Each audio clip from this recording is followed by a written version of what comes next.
Good morning mga ka-sisters! Dahil dito sa amin kapag ganitong month ng June, July, August hanggang papunta sa September ay laging umuulan at syempre naman pagdating sa ganyang month ay tumutubo na yung labong at hindi maiwasan talaga na ang labong ay laging naging priority na magiging ulam namin mga ka-sisters at paborito yan ng mga anak ko yung labong at ang gusto nila ay yung may sabaw, may saluyot at may isda. So katatapos lang namin nag-ulam ng mga ka-sisters, mga 2 araw siguro. So nag-request na naman ng labong ulit. Siguro nga ay talagang ito na yung nakasanayan at syempre naisip rin din namin na para makatipid dahil may mga libreng ulam sa palibot lang. So ayan, naganap ako ng labong at dito nga ako pinadpad sa may kawayanan. At ito mga ka-sisters ay hindi akin kawayanan kundi tumubo lang. Hindi natin alam kung sinong may-ari. So nakikihingi na lang ako. Syempre pag nasalubong natin yung may-ari, ihingi na lang dahil dala na natin yung labong. Joke lang.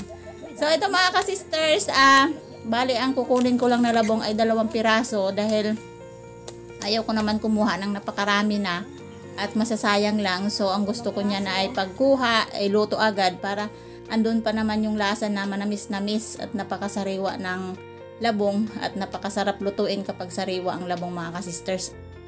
Ayan, nung gabi pala mga ka-sisters ay nangilaw ako or nanulo ang tawag sa amin at ang mga nakuha ko ay mas marami yung nakuha na crabs. Ang tawag niyan sa amin ng crabs na yan ay yung kadawat na halos lagi naming nakukuha kapag nangingilaw kami. Lulutuin ko yan ngayon mga ka-sisters dahil nga sa sobrang mahal ng bayaran sa kuryente at napakataas talaga yung kilowatts ng kuryente dito sa amin ay hindi ko na nilagay yan sa freezer kasi nga yan lang naman ang ilalagay ko ay lugi. Ang mangyayari kapag yan lang ang ilagay ko sa freezer ko. At naisipan ko na kailangan ko siyang lutuin kaagad at ipaiga ko lang siya sa asin para pagka umaga mga ka-sisters ay iluluto ko nga siya doon sa nakuha kong labong. So ito yung naging way ko. Maging sa hipon mga ka-sisters na nakuha ko ay iluluto ko lang din yan sa asin. Ipaiga para pagka umaga ay pwede natin ihalo.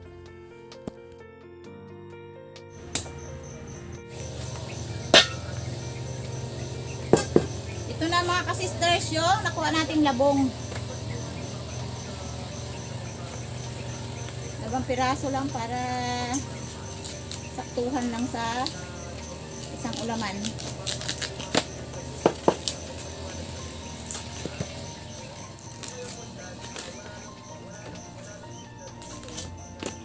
Walang signal dito. Mahirap ang signal dito.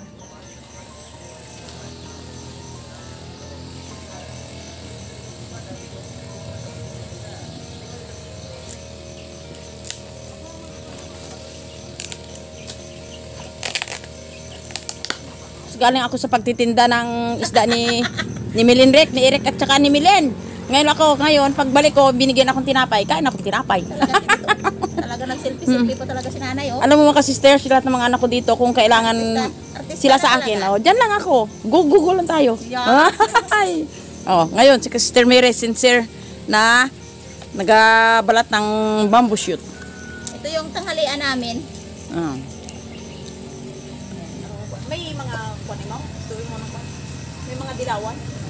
Minsan talaga pag sa Biki ay hindi lahat ay swerte eh.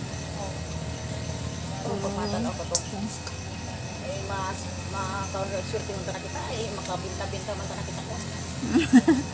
Ay oo pag marami tayong huli, bakit hindi natin ibinta? At ipalit natin ng ibang items. Pero makachimpo din tayo ng maraming huli dyan sa dagat na yun. Tsaga-tsaga lang talaga dapat. Wala naman tayong ibang hanap buhay kundi yung dagat. Bukid. Ano? Kuskusan ko? Gataan? Yun na maganda.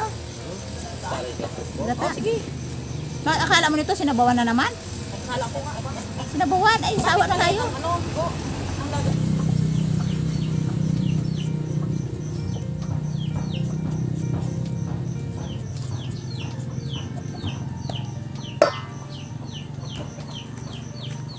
So, ito lahat yung aking nagadgad mga ka-sisters. At ito na yun mga ka-sisters, yung babs na niluto ko kagabi. Kasi nga dahil sa wala tayong refrigerator. At ito ay ihalo ko dito sa labong. Ayan, kukuha muna kami ng saluyot. Ayan, lagyan natin ng asin.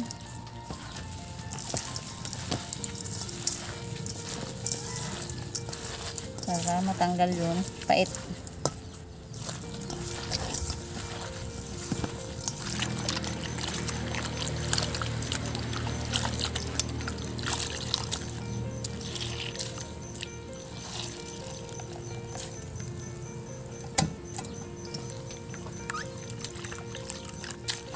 Nilaga ya sa pangalawang gata. Laga mo natin. Tama na. Ayos lang.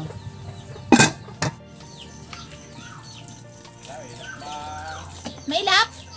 Labong na may kagang? Doon dami na. Ito oh. Oh. Sarap. Oh, may kunting hipon-hipon, may Ubusan mo na. hipon. Oh, iubos na lahat. Ano pa? Saan yung kumuha ng labong? Siyempre, sa kawayanan. Diba talaga pag may kawayanan? Ay, siyempre, may kawayan tayo dyan. Wala kayong ulam, hay? Ala. Oh, mamaya. Oh, ilan? Saka pa kapitbahay niyan. Puro ano, gamit siya natatamaan ko. Walang nakuhang ibon Isang si piraso? Bayaw. Ay, sana. Hindi sa bag ko. Puro Araw-araw na gid talaga yan magapang ano. Kasi nadala man ang Oo, yun na palatan mo. Magkano ano ito? medyo lagyan mo ng pagitan din. Nakakuha Yung siya na, nakalimutan nila yung putok ng hulinggan. ano siya, na duro pilasan nga ano. Ayun nga. Raplis. Sayang. Nadala. Malaki din. Ano nakuha mo? Ay, hindi, puro. Baka nakalimutan mo na naman cellphone doon sa kagubatan. Yeah. Sa sobrang dali. Kuya, biya ko. Putin ko yung mamaya. Para malinis. Hindi baga sagabal sa mata ng tao. Ayan. Kukuha lang ako ng unang gata. Saka yung pangalawang gata. May isang anak na malinis ng sobra. May kadagal siya oh. Abaw, baliktad pa ang kutsilyo nga ginayat. Talaga naman, mahirap yung antok na. Malabo na kasi ang mata ni Alas 12 na ako sister. nakatulog kagabi. Di nagluto pa ako ng kagang-kagang. Overworking kasi Pwede si pa. sister. Hindi ma-overwork ko. Tama-tama lang. Kailangan kasi mag-work. Yan ang opisina natin araw-araw. Yung magtrabaho talaga sa bahay. So, ayan oh. Maganda pag unang bunga talaga, no? First fruit. Medyo healthy pa siya. Iwasan ko yung sobrang madahon. Parang layo bunga. Diba? Haluan natin ito ng kunting saluyot pa. Para may birde-birde. Birde ang sabaw. Wala, pero mas dami na. Bakit wala akong naglagayan? Ay, nagkaroon nga ni. Talaga naman. Hirap talagang mahirap. Hindi na malala ni kasister ang lagayan. Hindi ka naman bangko. Diba? O, ito pa. Yan. Diba? Uso naman yan sa bukid yung mga ganyan. Wala kalagayan. Ang dami nating okra. First okra. First fruit. Yun. So, marami yan oh, mga ka-sisters. So, hindi na mabili ng 10 piso to. Yan. Puro mga bungi-bungi naman ang dahon ng saluyot na. O, diba? Kahit bungi-bungi na yan, mayroon pa rin yung sustansya. Ayan, bali. Ito ay itatapon natin yung unang laga, mga ka-sisters. Ayan oh. Pagkalambot yung ating labong. So, i-drain ko lang yung tubig. So, ito yung ating pangalawang gata. Kunti lang ilagay ko dyan. Ito yung ating spices, sibuyas at saka bawang lang ang nilagay ko. Dahil hindi kami naglalagay ng luya kapag ginataang labong. At parang walang may magkagusto. So, lahat ng crabs na ito mga ka-sisters ay ilalagay natin para magkaroon ng masarap na. Yan, loaded sa crabs. So, kunting kulo-kulo lang, ilagay ko na yung ating mga gulay. Saka yung unang gata para kremang-krema talaga yung ating labong ginataan with crabs. Ay, maingay naman ang nagadaan dahil malapit tayo sa kalsada. Ayan, ilagay ko na yung ating okra at hiwa-hiwa ko na ito. Yan, hintayin ko lang na maluto yung okra tapos isunod ko yung saluyot. At ang pinakalas natin yung kakanggata para magkaroon siya ng krema at saka titimplahan. So, takpan ko muna. Ayan, half cook lang yung ating okra. Ilagay natin ilagay natin yung ating saluyot pa. Tapos, saka ko ilagay yung kakanggata. Tapos, hindi na natin yan takpan para makaluto lang yung ating saluyot.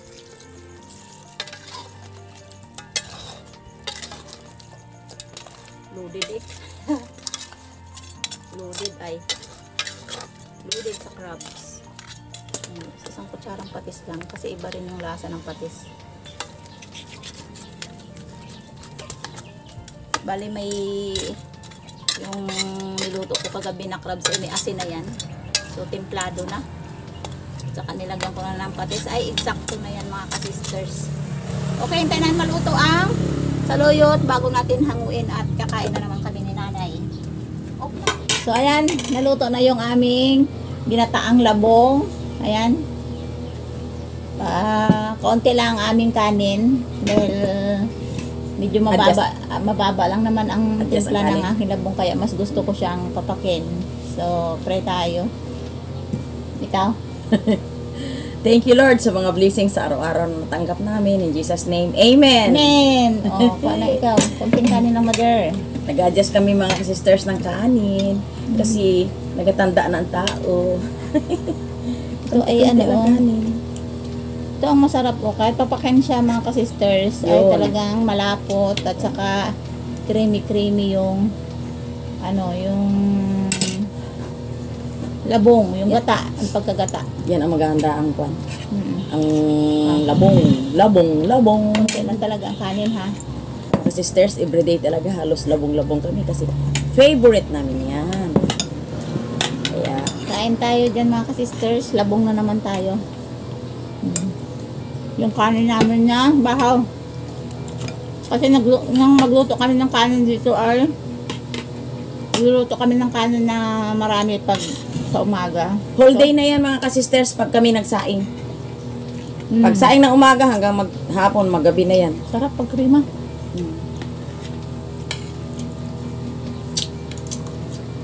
Ay, mukha Yummy, ka yummy. Ha? nga, may mukha sa inyo kaya. Oo, ay naku. Anong kaon? Mm. So, kaya ako gutom. Kasi nuna mo yung hurago. Abo, damlikong na. Nagtuyog-tuyog rin akong utok. Pero kanina, ang sarap ng tulog ko rin. Oo, ay! Pag-wits mo. Gawagok! Bakit doon? Doon ko hilika. Saan araw naghihili ka? Hindi ko alam eh. Sarap ng tulog siguro eh. Natulugan ako no. Ramdam naman, tinong mata mo. Namumula ang mata. Ito yung crabs mga ka-sister na nakuha lagi namin sa Pahigilaw. Yung sabi naming kadawat. Na talagang bihira mo makita na lumalaki as in ganito lang talaga siya. At itong mga ganitong crabs mga ka-sisters ay maraming tinda doon sa pinakabayan namin. Binibinta nila ng 150. 150 ang kilo.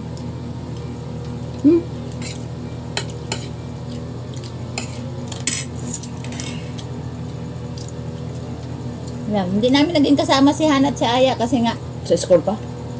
sa school at saka hapon na sila uwi dahil may baon nga sila.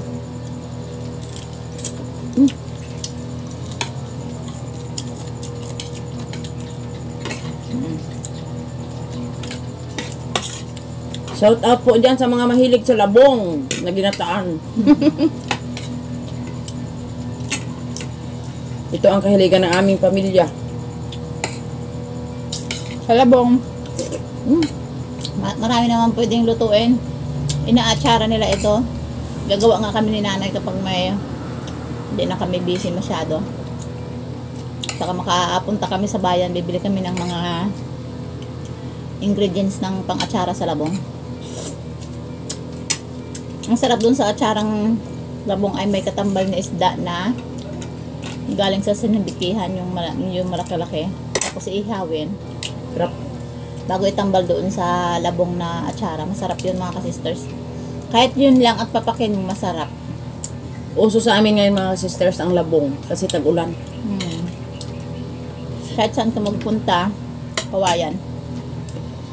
May labong.